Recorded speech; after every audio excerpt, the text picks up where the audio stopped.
Jessie, qu'est-ce que tu nous fais là, Marcel, ce matin? Déjà, c'est la première fois qu'on me dit que je suis un ange.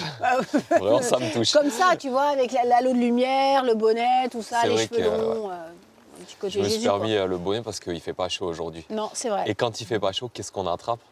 La grippe, les rhumes, les Exactement. malades, tout ça. Et pour soigner les rhumes, rien de mieux qu'aller se servir directement dans la nature pour se soigner, on est d'accord. C'est vrai, tu as raison.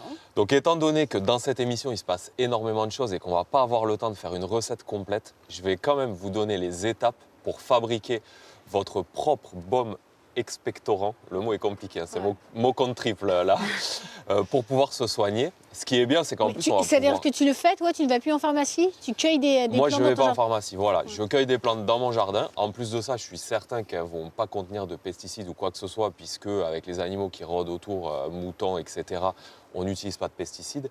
Et en plus, on peut viser juste, c'est-à-dire que chaque plante va avoir des caractéristiques bien spécifiques en fonction de ce qu'on recherche. Okay. Par exemple, on sait que le soir, une verveine, ça va nous permettre de nous digérer. détendre, de nous concentrer, de digérer, exactement. On sait que le romarin va avoir encore d'autres caractéristiques, la menthe encore d'autres. Le thym, c'est bon parce que c'est un anti-inflammatoire. Exactement. Un antiseptique. Là, on est sur du thym citron en plus, qui a une odeur absolument incroyable. Je vous laisse sentir ça. Rien que ça, déjà, c'est... Faut un peu froisser la feuille toujours pour libérer les huiles. Ah oui, quand Fais attention, Ariane, de ne pas trop rapprocher ça de ton visage, parce que je sais qu'à chaque fois, il t'arrive des bricoles avec les plantes. des trucs bizarres avec les plantes, avec les animaux, avec tout. Voilà. Et donc, alors, ce que je fais, c'est que dans un premier temps, je vais récolter des plantes et je vais faire une combinaison de plantes qui va être utile pour la chose qu'on veut cibler. D'accord. Moi, ce que j'aime bien, c'est les odeurs un petit peu fortes, un petit peu expectorantes, donc l'eucalyptus, le thym citron, justement, et la menthe. D'accord. Et je vais hacher ces plantes. Tu as des eucalyptus chez toi? Il peut y en avoir. Alors, je ne les récolte pas chez moi, les eucalyptus, mais c'est une plante qui gèle assez tard. Donc, en France, on peut en retrouver un petit peu partout.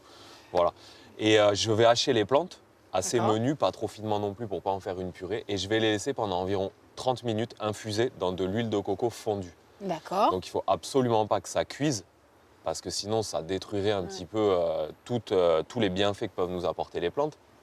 Mais le fait d'infuser dans cette huile de coco, l'huile, en fait, va drainer... Le thymol, par exemple, c'est l'huile essentielle qui est issue du thym et toutes les autres huiles des autres plantes. Et ça va se retrouver concentré dans cette huile de coco. L'huile de coco, en plus, exceptionnelle pour la peau. Donc, génial, on fait d'une pierre deux coups.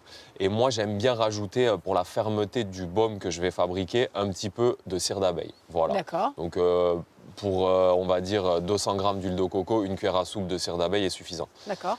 Une fois que nos plantes auront bien macéré dans l'huile de coco, on obtient une sorte de pâte comme ça, donc avec de la plante et de l'huile. Donc ça a une odeur franchement super cool, hein, ça sent très bon. Ouais, grave. Voilà. Celle-ci, c'est de la verveine et de la menthe marocaine. D'accord. Et il va falloir presser cette pâte pour récupérer les huiles. Une fois qu'on a pressé cette pâte, deux choix s'offrent à nous. Le premier, rajouter un peu d'aloe vera, mais ça, c'est totalement facultatif. Et le deuxième, les faire nature comme ces deux baumes que je vous ai préparés à la maison en avance. Ça, c'est avec de l'huile de coco en base? Celui-ci, c'est une base d'huile de coco. Ouais. Ah ouais, oui, ça sent bon. Ça sent super bon. Et celui-ci, ça va plutôt être thym et romarin. Moi, j'aime beaucoup l'odeur de celui-là. Ouais, écoute... Ouais. Et du coup, ça, on se le met entre les mains, on le fait chauffer et on le badigeonne sur Exactement. En fait, voilà. Ensuite, alors aujourd'hui, il fait extrêmement froid, donc la pâte est très dure, mais il suffit en fait, voilà, de le faire chauffer avec le doigt et puis de s'en appliquer sur le corps. Et ce qui est cool, c'est que c'est même comestible, c'est absolument pas toxique. On peut s'en mettre dans les cheveux, on peut s'en mettre partout. Très bien. Merci les plantes. Merci les plantes et merci Marcel. Avec grand plaisir. Viens Jessie, on tourne au canapé. C'est parti.